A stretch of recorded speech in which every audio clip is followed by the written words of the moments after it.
muchísimos miembros de las comunidades y sobre todo en alianza con otros sectores del área educativa. No solamente la universidad es vamos a decir, el final de la pirámide educativa, pero hay que tener íntimas relaciones, vinculaciones con la educación básica, diversificada con la educación técnica y con la educación, por supuesto, en general. Entonces, dentro de ese marco, el Plan País, hace más o menos casi un año, hace 8 o 10 meses, en el mes de mayo del año pasado, iniciamos un ciclo de reuniones técnicas, de reuniones de consulta, y tuvimos el honor de que esta comisión la presidiera el colega Benjamín Charifker. Participó muchísimo la UCAP, o sea, todo el resto de universidades participamos de gestión pública y gestión privada. Y ese es hoy el mensaje que queremos dar. No solamente basta con una victoria, hay que seguir construyendo el camino hacia esa Venezuela que queremos. Entonces, yo quisiera en este momento realmente que enfocáramos, aparte del detalle de la sentencia, lo que realmente le va a dar sostenibilidad y sustentabilidad a un modelo autonómico universitario, un modelo de gestión pública, de gestión privada que tenga libertades, que pueda efectivamente las nuevas carreras, las nuevas propuestas ser conocidas y aprovechadas. Hemos tenido una generación de oro que se formó en nuestras casas de estudio y que está ahora fuera, lamentablemente, muchos de ellos. Pero para mantener esa calidad, esa sostenibilidad, tenemos que tener libertad de proponer, libertad de acción, reglas claras para que las instituciones de gestión privada puedan hacer sus desarrollos aportando no solo su conocimiento, sino también la cantidad de egresados que ellos generan y que también es su obligación cogestionar con nosotros desde el punto de vista de la gestión pública. En el caso de las universidades de gestión pública es conocido por todos la grave crisis presupuestaria y financiera que ha sido histórica, pero sobre todo la grave crisis que tenemos de talento humano que se nos ha ido.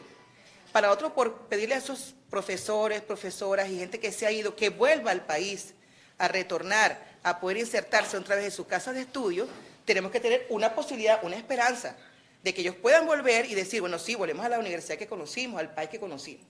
De ese punto de vista hay un conjunto de propuestas muy importantes que apuntalan la gestión pública, la autonomía, la democracia, la producción y la libertad en todo el sentido mayor. Yo quisiera que, como coordinó la comisión el rector Charifker, todos los detalles, líneas gruesas sean expresadas y, por supuesto, desde el punto de vista de la historia de estos respetos a las libertades, pues el rector Virtuoso, por supuesto, que nos representa muy bien desde el punto de vista de esa libertad, porque realmente requerimos en este momento, que yo sé que estamos, segura contaremos con todos ustedes para darle mayor difusión a este Plan País, que es la esperanza, no solamente del presente, porque vive en nuestros estudiantes, ya lo vimos en la central, esa llama por seguir formándonos con la mayor calidad, sino también la llama de poder hacer que esos 4 millones de venezolanos retornen a Venezuela. Muchísimas gracias. Muy bien, muchas gracias. Sí. Bueno, muchas gracias a la rectora Rita Áñez por las informaciones acerca de esta decisión del día de ayer del Tribunal Supremo de Justicia con respecto a la sentencia 324 del 27 de agosto del año 2019. Pero nos complace efectivamente comunicarles que hemos venido trabajando en los últimos 10 meses en el Plan País en lo que respecta a la educación superior y en lo que respecta efectivamente a que nosotros podamos generar una institucionalidad que lamentablemente se ha venido deteriorando durante las últimas 2 décadas para que las universidades podamos efectivamente cumplir el rol que nos corresponde cumplir ante el país. Y que va mucho más allá de lo que es la elección de las autoridades universitarias, que por supuesto es muy importante, y va incluso mucho más allá de los presupuestos fiscales para la educación superior, que sin ellos tampoco se pudiera funcionar en las universidades públicas. Pero hace falta, además de eso, que haya políticas públicas que permitan que la sociedad funcione y que las universidades estén insertas de una manera efectiva dentro de esas políticas públicas. Problemas como la inseguridad alimentaria que nos está afectando, que ahora incluso hasta las Naciones Unidas, el Programa de Alimentación de las Naciones Unidas, hace un par de días, emitió un informe diciendo que hay una inseguridad alimentaria en Venezuela, después de que sabemos que la FAO hace algunos años había incluso otorgado reconocimientos por los programas de emergencia que el gobierno había, o el régimen venezolano había implantado. Pues no se trata de tener bodegones donde se puedan comprar productos importados, no se trata de tener programas que distribuyan precariamente calorías a la población que no puede adquirirlas por sus propios medios porque no existe una sociedad que funcione. No, se trata de que tengamos medios de producción, medios de distribución, investigaciones, desarrollos, que tengamos una industria petrolera que efectivamente pueda ser una palanca para el desarrollo del país y que no tengamos nosotros que depender de la producción foránea para que nuestra población pueda comer. Entonces, para que nosotros realmente podamos tener universidades que funcionen, necesitamos ese nuevo contrato social donde las universidades estén insertas. Y eso es precisamente lo que hemos venido trabajando. Autonomía universitaria como principio fundamental, pero no solamente autonomía universitaria, sino también la libertad que tengan los académicos y los industriales, los académicos y los productores, los académicos e incluso los políticos, con toda la diversidad de ideas que existen en Venezuela, de ponerse de acuerdo y poder construir las bases de un futuro mejor para los venezolanos. Como la profesora Áñez manifestaba, en este momento las universidades venezolanas estamos sufriendo de una migración masiva de nuestros profesores, de una deserción masiva de nuestros estudiantes, y eso es algo que no solamente debemos de tener, sino que tenemos que revertir. La información de que nosotros tenemos una matrícula estudiantil en Venezuela que supera los 2,5 millones de millones de estudiantes en las universidades venezolanas, tenemos que contrastarla con el número de egresados de las universidades venezolanas y el número de personas que se insertan productivamente en el mercado laboral venezolano. Eso solamente nosotros vamos a poder mejorar y realmente tener unas cifras favorables en ese sentido, bueno, cuando nosotros podamos integrar políticas públicas que propulsen el desarrollo humano de Venezuela, que es a lo que las universidades realmente apuntamos. Entonces estamos muy complacidos en anunciarles que efectivamente ya tenemos ese plan en lo que respecta a la educación superior y que en las próximas etapas estaremos articulando estos planes con los planes del Plan País para la educación básica y diversificada, con los planes del Plan País para la educación técnica y la educación vocacional, para la preparación en oficios y, por supuesto, los planes para el sector productor de bienes y servicios, los sectores de salud, sectores de seguridad ciudadana y todos los demás sectores con los cuales las universidades naturalmente articulamos, porque los programas de estudio de nuestras universidades no son solamente en las áreas humanísticas, en las áreas científicas, en las áreas tecnológicas, sino que van para todos los temas de la sociedad, incluyendo las artes, las humanidades, etcétera. Bueno, esa es la información que tenemos. Una pregunta haciendo referencia a lo que comentaba la rectora Áñez. Hay un tema de autonomía y libertades que todos debemos defender dentro de las universidades, pero también hay un tema que es inocultable, que es las militancias tempranas de los movimientos estudiantiles dentro de los diferentes partidos políticos. Eso puede aumentar el interés del régimen de incurrir dentro de las universidades a través del TCJ y con canales no regulares para poder, de alguna manera opacar o tratar de absorber todos esos microliderazgos que pueden surgir de cada una de las universidades. ¿No creen que es un factor importante a tratar dentro de las universidades de manera individual con los estudiantes? No sé si hay algún reglamento o algún estatuto que no permita la militancia dentro de un movimiento estudiantil, no creo que exista, pero ¿qué opinan ustedes de que si eso afecta esa necesidad que tiene el régimen de alguna manera meterse en las universidades como sea? Nuestras universidades son y deben ser y serán pluralistas. Dentro de nuestras universidades, dentro de los programas de estudio, dentro del pensamiento de nuestros estudiantes y de nuestros profesores, puede haber cualquier tendencia política, cualquier idea religiosa, cualquier idea de cualquier tipo. Pero nosotros no nos comprometemos con ninguna idea en particular. Nosotros no admitimos que dentro de nuestras instituciones haya eventos de proselitismo político. Porque las universidades no son lugares de proselitismo político, pero sí son lugares de discusión de las ideas y de desarrollo de las ideas. Entonces, hacia eso es hacia lo que nosotros propendemos. Ahora, si un estudiante, incluso un líder estudiantil, tiene militancia en un partido político, esa es su libertad ciudadana, y tampoco nosotros podemos cercenar esa libertad ciudadana. Entonces, bueno, sí, existen dirigentes estudiantiles que tienen militancia política, pero nos complace mucho que en nuestras universidades esos dirigentes trabajan mano a mano con otros dirigentes que tienen otra militancia política, inclusive en muchos casos opuestas diametralmente, y sin embargo pueden seguir ellos conversar y pueden construir juntos nuevas realidades, que es hacia lo que nosotros nos apuntamos en las universidades. Entonces yo creo que nosotros tenemos que entender, y sobre todo tiene que entender el régimen, que el pluralismo político es la base fundamental del progreso de la humanidad, la diversidad. Hoy en día, nunca antes en la humanidad había habido tanto aprecio a la diversidad de pensamientos, de orígenes étnicos, de lugares de nacimiento, de preferencias de todo tipo, incluso las preferencias sexuales, y nosotros tenemos que ser abiertos en las universidades a todo ese tipo de diversidades, incluyendo la diversidad política, evidentemente. Profesor, hay cifras de esa deserción de estudiantes que se han ido y que en algún momento, cuando esto termine, que venga ese retorno de venezolanos al país a nuevamente retomar, por ejemplo, sus estudios, porque afuera en muchos países es muy difícil estudiar por el costo, por todo lo que significa irse.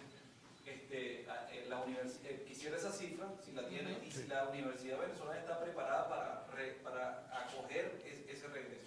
Sí, las cifras existen, son muy diversas entre programas, diversos programas. Algunas carreras tienen una deserción mayor que otras, algunas universidades tienen una deserción mayor que otras, pero en promedio son del orden del 40% en deserción estudiantil y una cifra similar en deserción profesoral o incluso mayor en deserción profesoral. O sea que son muy alarmantes. Cerca de la mitad de los estudiantes venezolanos han desertado de sus instituciones y cerca de la mitad de los profesores venezolanos han desertado, han emigrado o se han trasladado hacia otros sectores del desempeño social. Ahora, que si nosotros podemos recibir, por supuesto, o sea, las universidades venezolanas tienen una infraestructura muy deteriorada, por supuesto, por la falta de inversión, pero tenemos una infraestructura para acoger un número muchísimo mayor de estudiantes que podemos tener en nuestras universidades en el momento actual. O sea, nosotros estamos, si antes el cupo en las universidades era un problema, ahora ese no es el problema. El problema es el sostenimiento de las infraestructuras y de los servicios para poder mantener a los estudiantes dentro de las universidades. Becas, transportes, comedores, bibliotecas, laboratorios, salarios de los profesores, salarios de los empleados. Esos son los problemas fundamentales que estamos enfrentando en este momento en nuestras universidades. Financiamiento que provenga tanto, por supuesto, del presupuesto fiscal y en las universidades privadas que provenga también de las alianzas que podamos hacer con el resto de la sociedad, porque las universidades privadas, recordemos, no reciben un presupuesto fiscal, sino que tienen que procurar sus propios recursos para poder funcionar. Rector, quisiera conocer su opinión con respecto a lo que viene ocurriendo con la Universidad Central de Venezuela y otras universidades públicas. Ayer, después de esta manifestación de los estudiantes en horas de la casi noche, se dio a conocer la suspensión temporal de esta sentencia 0324, pero la sentencia no suspende el argumento en sí, que es modificar las reglas de la elección de las autoridades universitarias. Simplemente es, o sea, cuando ustedes quieran, pero tiene que ser de la forma que el Tribunal Supremo de Justicia está haciendo. Entonces, ustedes como rectores, en el caso de ustedes de universidades también, además privadas, ¿ustedes van a hacer algún tipo de alianza con los rectores de las universidades, más allá de Averú o de las otras instancias que ustedes tienen, para contrarrestar esto y también de cara a la universidad privada? Porque estas decisiones que ahorita empiezan con universidades públicas no están exentas a que se trasladen a las universidades privadas. ¿Hay alguna red de acción, algunos planes que ustedes estén evaluando de cara a las acciones que se están tomando contra la universidad? Como dijo la rectora Áñez, nosotros tenemos que leer la sentencia que se emitió ayer, 27 de febrero, antes de poder manifestar en profundidad los planes, porque nosotros no vamos a hacer planes en el aire sin conocer en detalle esa sentencia, y no la conocemos porque no ha sido publicada. Pero sí, nosotros estamos trabajando en conjunto, porque la universidad, sea de gestión pública o sea de gestión privada, tiene el mismo propósito. Las universidades privadas, tanto las universidades privadas como las públicas, tienen el propósito de construir capacidades mediante la formación de personas, mediante la generación de conocimientos y mediante el uso de esos conocimientos en la sociedad para el progreso de la prosperidad de la población venezolana. Y en eso estamos más que unidos. Hay una cantidad de preguntas que hay que hacerse. Por ejemplo, ¿dónde queda la separación de poderes cuando un Tribunal Supremo de Justicia reglamenta la forma como las universidades tienen que hacer una de sus actividades, que es la elección de autoridades, y cuando instruye a un miembro del Ejecutivo Nacional, que es el ministro, a que le dé seguimiento a una decisión del Tribunal Supremo de Justicia. Entonces uno se pregunta, en el marco institucional, uno de los elementos fundamentales de la democracia es la separación de poderes. Bueno, ¿dónde queda la separación de poderes cuando hay ese tipo de decisiones, que es lo que aparentemente ocurre con esta sentencia al día de ayer? ¿Y dónde queda la autonomía universitaria? Que es el fondo al final del asunto. Al final del asunto, entonces, si las universidades son autónomas, entonces las universidades tienen que darse, entre los elementos de la autonomía, está la autonomía administrativa, que significa que las universidades pueden darse o deben darse las normas para poder ejercer esa autonomía, y entre esas normas deben estar las normas para la designación de sus autoridades. En distintas universidades, por ejemplo, en la UNEXPO, en la Universidad Metropolitana o en la UCAP, cada una de esas universidades tiene detalles distintos de cómo se designan los rectores, los vicerrectores, los decanos, los jefes de departamento, los directores de escuela, etc. Bueno, entonces, si ahora nosotros vamos a tener un Tribunal Supremo de Justicia o incluso un ejecutivo que homogeneice entre todas las universidades y que todas las universidades tengan que actuar exactamente de la misma manera, ¿para qué tenemos muchas universidades en Venezuela? Tengamos una sola universidad y hagamos que eso no sea diverso, sino que sea único. Eso es precisamente a lo que nosotros nos queremos referir, y con la pregunta anterior acerca de la necesidad de que haya diversidad. Porque nosotros entendemos que el progreso se basa precisamente en la diversidad. Y ese es el entendimiento que tiene la humanidad en este momento. Ahora, sobre el otro detalle que usted preguntara, yo preferiría que la profesora Áñez contestara, digamos, esa parte, porque atañe sobre todo las universidades que están, digamos, en el dilema de lo que es la sentencia 324. Algunas universidades no estamos en ese dilema porque no tenemos previsto en nuestros estatutos la elección de autoridades. Como tampoco los tienen previstos, ni tampoco se ha hecho referencia a eso, las universidades que controla con una sola mano el Ejecutivo, que son las universidades, digamos, bueno, donde el Ejecutivo designa con libre nombramiento y remoción a los rectores, y donde no se cumplen periodos, sino que simplemente se nombran y se destituyen rectores según, digamos, las preferencias del ministro de turno. Bueno, ¿dónde quedan esas universidades? ¿Cuál es entonces el régimen apropiado para que esas universidades le puedan rendir cuentas apropiadamente al país de lo que ellos hacen o dejan de hacer? Pero yo quisiera que la profesora Áñez diera más detalles acerca de eso.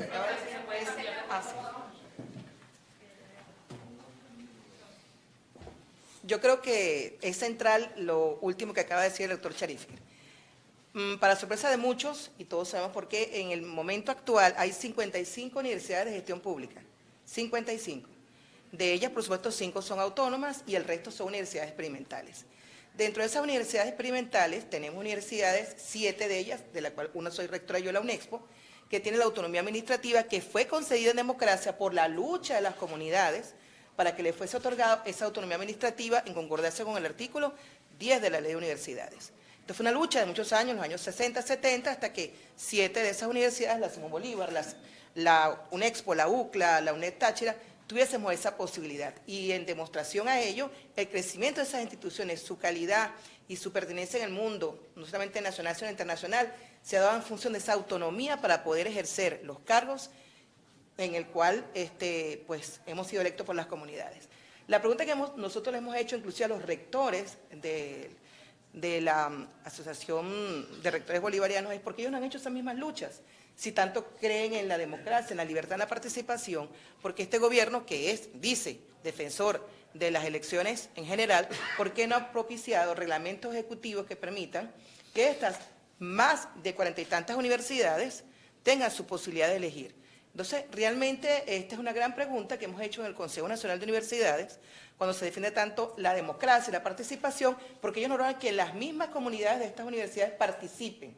Entonces, hay realmente un doble discurso, y al que otros queremos referirnos cuando decimos que queremos ver qué nueva construcción, por supuesto, violatoria del 109 de la Constitución, porque esta es la pregunta que le vamos a hacer de nuevo. O sea, ¿dónde está reflejado, si es que es así, en esta sentencia, como tampoco lo estuvo en la 0324, el artículo 109 de la Constitución. Entonces, yo creo que esto es fundamental para hablar en un lenguaje realmente sincero, en un lenguaje legítimo. Quienes hemos luchado por estas conquistas, en el caso nuestro, más de 30 años, y que hemos sido electos, tenemos la libertad para decir las cosas que podemos decirle a los ministros porque nosotros nos obedecemos a lo que las comunidades nuestras piensen, no tenemos el miedo que nos puedan quitar o poner. Entonces, yo creo que ahí está un tema realmente de control político que hay que visibilizar. Yo quisiera aclararlo, la pregunta de la diversidad. Defendemos la diversidad, propiciamos la participación política, pero en respeto, porque las universidades son esa cuna de enseñanza a la democracia. Cuando nuestros líderes conviven, ¿verdad?, en esa diversidad y se respetan, y solamente son los argumentos lo que pueden permitir que ellos efectivamente den soluciones en esa construcción, en esa democracia viva, es que nosotros queremos que el país mañana sea eso, un reflejo de esa democracia viva, participativa y en el marco del mayor respeto. Una pregunta, Sí, cómo no. Volviendo con lo del Plan País, Sí. ¿qué incluyeron sobre el autosostenimiento de las universidades? Porque esa fue, digamos, la principal debilidad de las públicas. El gobierno suprimió el financiamiento que se va a hacer. Muy bueno. Sí, esa pregunta Eso es fundamental. es una pregunta muy importante. Por ejemplo, uno de los aspectos que hemos discutido a lo largo de estos meses en que estamos construyendo estas propuestas son los avances y retrocesos que han ocurrido, por ejemplo, con la Ley Orgánica de Ciencia, Tecnología e Innovación. La Ley Orgánica de Ciencia, Tecnología e Innovación es una ley que buscaba acercar al sector productor de bienes y servicios y al sector académico de forma tal de que se formaran alianzas que permitieran el progreso, sobre todo de la producción en Venezuela, utilizando el capital humano, utilizando las capacidades, utilizando las competencias, utilizando incluso la infraestructura que existen en los laboratorios y en las aulas y en los talleres de las universidades. Y de hecho, entre el año 2005 al año 2010 aproximadamente, en que pudo haber esos acercamientos, se pudieron hacer inversiones importantes en infraestructura universitaria para poder avanzar en proyectos conjuntos con el sector empresarial que beneficiaban en última instancia al sector empresarial porque podía entonces acoger mejores capacidades a través de la formación de personas y podía también incorporar mejores procedimientos en sus medios de producción a través de las investigaciones y desarrollos que se hacían en las universidades. Sin embargo, en el año 2010 se decide reformar la Ley Orgánica de Ciencia, Tecnología e Innovación y centralizar todos esos recursos